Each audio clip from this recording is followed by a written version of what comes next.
大家好，今日嚟到咧斜槓一族，我係你哋嘅主持人朱祖恩。今日咧又請到位嘉賓嚟，係 Samantha。咁其實 Samantha 咧俾我個感覺嚟到咧係好開朗啦，好活潑啦，同埋好青春嘅。其實 Samantha 佢本身從事好多嘅唔同嘅行業啦，直播嘅帶貨員啦。咁之前咧亦都有好多唔同嘅工作啦，亦都做過金融保險啦、模特兒公司嘅公關咁樣。類似嗰啲類型嘅工作。如果要你介紹自己，你嘅工作，你會而家係點樣介紹咧？呢個我嘅正職係家庭主婦嚟嘅。咁跟住之後因為主播其實都係一個叫做 part time 嘅形式咁樣做啦。其實我覺得我個人都幾矛盾嘅，即係我係一個好 I 嘅人啦。我其實好唔中意對人，但係我又會想試下多啲唔同嘅嘢咯。尤其是保險咧，要對人啦，但係我都唔知點解嗰陣時會做咗嘅。咁但係而家做主播咧，最主要就係因為我唔怕鏡頭，但我怕人啫。係咯，嗱個問題就係、人哋會覺得做主播咧一定係對住鏡頭，唔怕鏡頭，但係怕人。咁主播真係唔使見其他人嘅。個老闆咯，即係嗰個店鋪嘅老闆。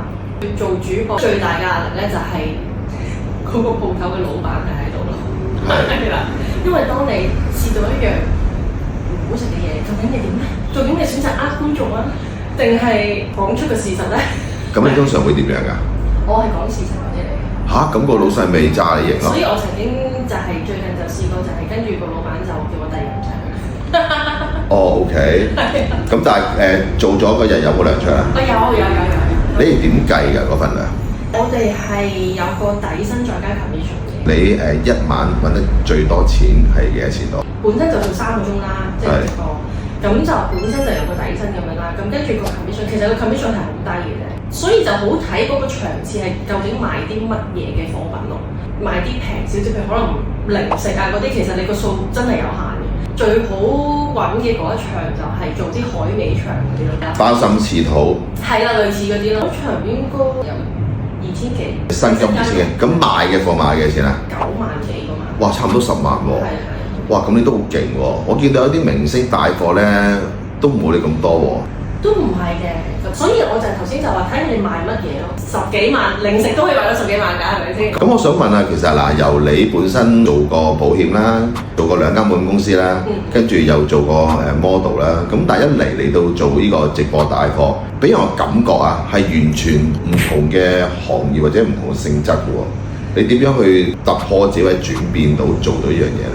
其實我又覺得唔係完全唔同嘅，可能同保險會真係唔同啦。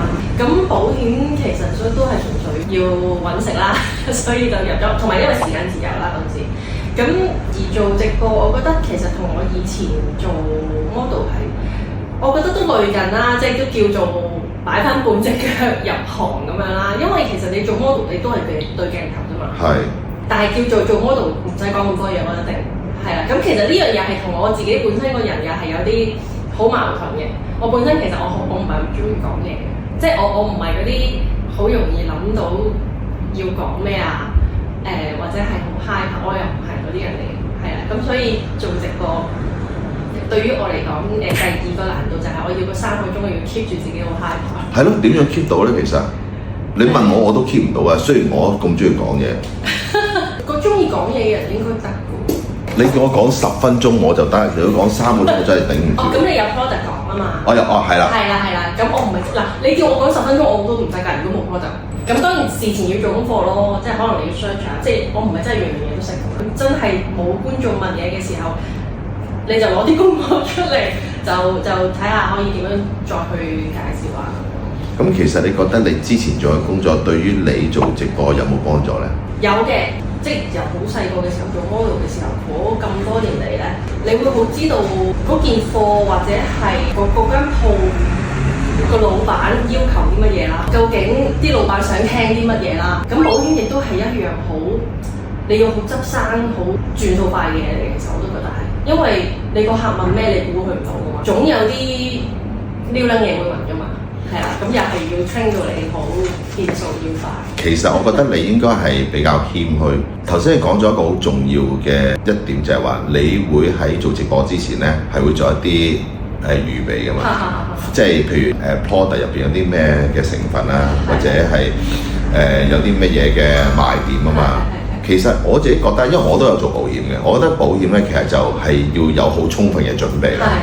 咁所以其實係有幫助啦。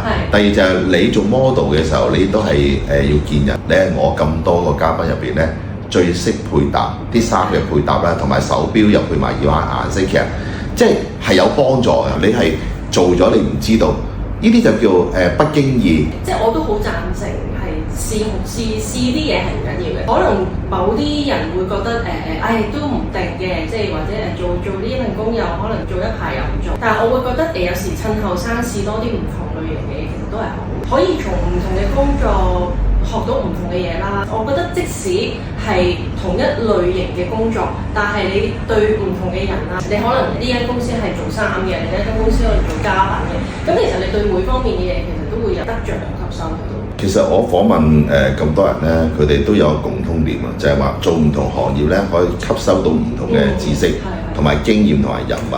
我又想問下你做直播嘅時候咧，係會用咩嘅語氣啊去賣嘢㗎？可唔可以示範一次睇下？其實同而家都係差唔多，即係聲線同聲量其實同而家都係差唔多㗎咋。做直播其實有一樣嘢，我覺得好緊要嘅就係咬字一定要好正，即係譬如有懶音呢樣嘢係好多人，尤其是年青人係好容易會犯嘅錯咯。中國係啦，唔係中國咁樣，橙唔係橙，朋友唔係朋友。因為我自己都會作為一個觀眾㗎嘛，即係我都會睇直播㗎嘛。咁有時咧，我係對呢樣嘢好敏感嘅，係啦，即係我聽到呢個橙好好食，我就會覺得好唔 OK 啊！尤其是而家啲後生人真係要好注意自己嘅咬字啦，係啦，同埋有啲朋友咧，可能睇直播嘅時候，佢唔係真係睇嘅，佢可能真係純粹戴個耳朵，係啦，咁所以你要 keep 住，你要笑住去講咯，即係我咁樣講嘢，同我咁樣講嘢係會聽得出㗎嘛。啲人成日覺得喂，好簡單，有直播賣下嘢啫，咁但係聽完你講之後，其實有好多要預備嘅喎。做咗幾耐啊直播？其實唔係好耐，就做咗2-3個月到咯。呢3個月入邊，你覺得最難忘係邊件事啊？最難忘就真係最近發生嘅嗰個老細唔 OK，我講真話咯。其實我講嗰個真話都係。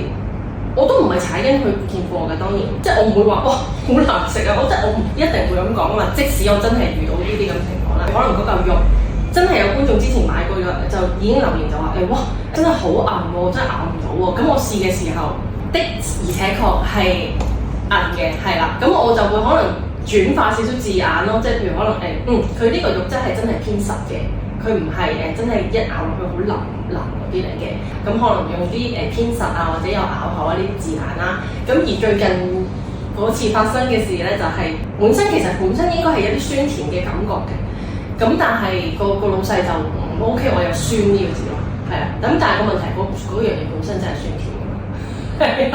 咁但係酸甜同真係甜有咩分別咧？對佢賣出去有冇影響咧？可能佢嘅角度就會覺得啲人係中意食甜嘅嘢咯。例如其實橙係一樣酸甜嘅嘢嚟㗎嘛。係啊，啱啊。係啦，咁但係就可能就唔 OK，我有酸呢個字咁樣。點解就係話咁深刻咧？就係因為我對上又係做同一類型嘅嘢嗰個老闆咧，咁佢就開播之前咧，佢就同我講，佢話你唔好乜嘢都話甜喎，呢啲冇可能乜嘢都甜喎。我話 OK 啊，即係咁我繼續做啦。咁跟住之後嗰場咧開播嘅時候咧，一路做3個鐘咧，咁其實啲觀眾都好 OK 我講真話嘅，即係佢哋都留言哇，你好老實啊成日咁樣。